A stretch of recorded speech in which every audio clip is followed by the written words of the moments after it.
Hello guys, I hope you and your family are doing fine during this quarantine. I wish you tons of peace and happiness. This class we will be learning the use of have to in questions, affirmative sentence and negative sentence. Okay, so let's remember the uses of have to. We use have to for obligations or to describe obligations. Have to, it is used mostly in simple present. We can use have or has depending on the subject. So we use have for I, you, they, and we. And we use has for she, he, and it. And here we have an example of an affirmative sentence. I have to pay taxes. So here we have a subject, have to, the verb, and the complement. So here we have an example of 3 different sentences.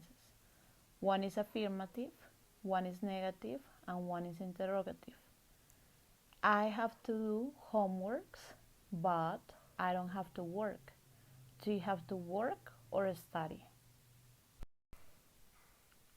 Can you identify which one is negative, which one is affirmative, and which one is interrogative? Let me help you.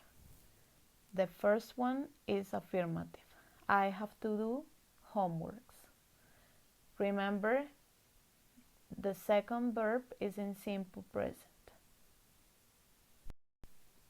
The second sentence is negative.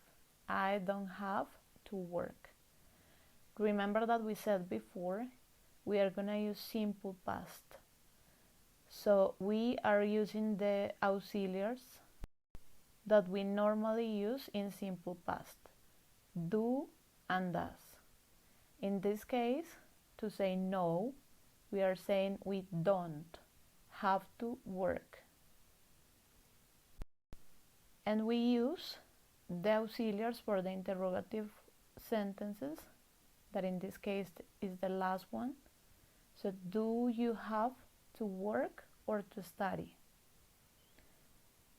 The auxiliary is do, but remember that this changes depending on the subject. Here we have the subjects that correspond to each auxiliary. So for do, I, you, they, we, and for does, she, he, it.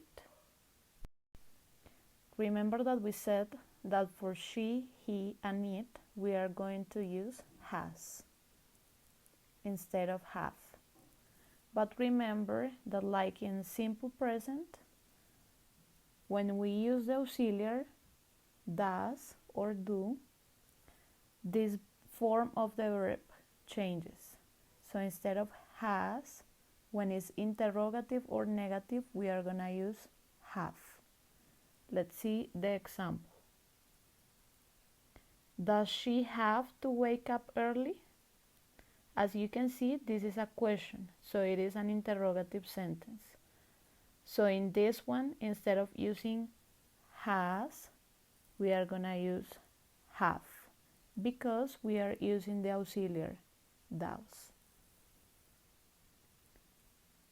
And in this example, she doesn't have to wake up early.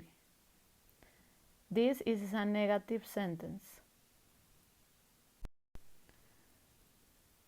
So as we are using the auxiliary doesn't,